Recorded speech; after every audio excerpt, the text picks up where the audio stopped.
Hello everyone, আসসালামু আলাইকুম। আশা করছি আপনারা অনেক ভালো আছেন। আপনাকে দোয়া আশীর্বাদে তো আমি খুব ভালো আছি। ১ মাস পর আবার গোয়ালপাড়া যাচ্ছি। কি জন্য যাচ্ছি পুরো ভিডিও দেখার আমন্ত্রণ রইল। গোয়ালপাড়া যাচ্ছি ঠিকই, কিন্তু যেতে মন চায় না। যে পরিমাণ ভাই রাস্তা খারাপ, এই রাস্তায় বাইক চালানো অত একটা সহজ ব্যাপার না। শরীর টরিল সব বিষ হয়ে যায়। তো আয়া পাইলাম নগরপাড়া পার্কঘাট। এই পার্কঘাটে আয়া মনে অনেক প্রশ্ন থাকে, কারণ এই পার্কঘাটের দিনে শত শত হাজার হাজার মানুষ পার হয়, কিন্তু এই পার্কঘাটে আজ পর্যন্ত একটা ব্রিজ ছিল না। যদিও বা একটা কাঠের ব্রিজ হয়েছিল, এটা প্রাইভেট ছিল, এখন তো যাওয়ার উপযোগী না। ১ বছর যাওয়ার পরে এটা ভেঙে যায়, আবার নাও দিয়ে পারাবার হইতে লাগে। তো আমরা নগরপাড়া পার্কঘাট পার হয়ে এখন একটা পাইলাম ভাইরাল জায়গায়। যে ভাইরাল জায়গায় মানুষ যাওয়ার সময় আপাতত একটা ফটো উঠবে। আমি জায়গার নামটা ভুলে গেলাম, আপনাদেরকে জানাতে পারলাম না, তার জন্য সরি।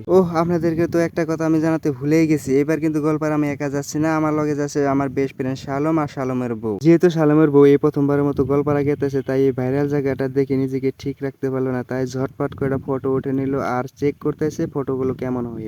তো ফাইনালি এসে পৌঁছে গেলাম আমাদের গন্তব্যস্থানে। আর এসে আমি ক্লান্ত হয়ে কিচেনের উপরে বসে পড়েছি। গোয়ালপাড়া আসার উদ্দেশ্য এই কেক স্পেশালি আমার জন্য বানাচ্ছে। জীবনে যা করি না তাই এবার করতে যাচ্ছি, কারণ আমাকে এটা জোরপূর্বক ভাবে করানো হয়। জানমনি আমার বার্থডে তারিখটা জেনে যায়, তাই প্রতিনিয়ত ফোন করে বলে ভাইয়া এবার পার্টি দেওয়ার লাগবে। তো আমি প্রতিনিয়ত মানা করি, কিন্তু সে মানতেছিল না। তো না মানার পরে অবশেষে আমি মানতে হয়ে যায়। ফাইনালি কেক ডিজাইন শেষ। মাশাআল্লাহ, কেক ডিজাইনটা অনেক সুন্দর হয়েছে। তো আমরা চলে এলাম কেক কাটার জন্য রেস্টুরেন্ট খানা খাজানা। বার্থডে ছিল আমার জানমনি আফসানা তামাম এক্সাইট। আর এই রেস্টুরেন্ট ছিল গোয়ালপাড়া টাউন ট্রান্সপোর্ট পুলিশ পয়েন্টের পাশে। জানমনি আমাকে কেক কাটার জন্য তাড়াহুড়া করতেছিল, আমার এদিকে শরম করতেছিল, তাই আমি আফসানাকে বললাম আমার সাথে তুমি কেকটা কাটো। ফাইনালি কেকটা কেটে ফেলাম। জানমনি এত কষ্ট করে কেকটা বানালো, তাই প্রথমে কেকটা ওকে খাওয়ালাম। তারপর আমার বন্ধু শালম আর শালমের বউকে খাওয়ালাম। আমার ছোট্ট বোন আফসানাকেও খাওয়ালাম। আমাকে দেখছি কেক খাওয়াচ্ছে না, তাই নিজে খেয়ে নিলাম। নিজে খাওয়ার পর দেখি এখন জানমনিও খাওয়ালো, আমার বন্ধু শালমও খাওয়ালো, তাই নিজে খুশি হলাম। এই দেখে দেখে বন্ধুর বউকেও খাওয়ালো। জানমনি আমার গালে মুখে মাখানোর জন্য চেষ্টা করতেছিল, আমি মানা করছিলাম, মানতেছিল না, অল্প অল্প করে লাগিয়ে দিল।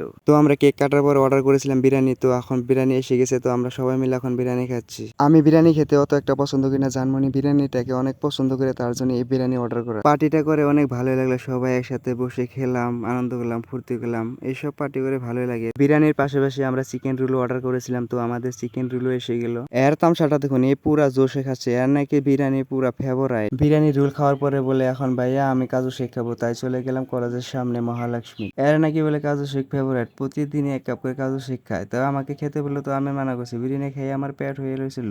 রাত হয়ে গেছে অনেক, তাই এখন আমরা চলে যাবো বাড়ি। দেখা হবে পরবর্তী ভিডিওতে। ভালো থাকেন, সুস্থ থাকেন, আল্লাহ হাফেজ, আসসালামু আলাইকুম।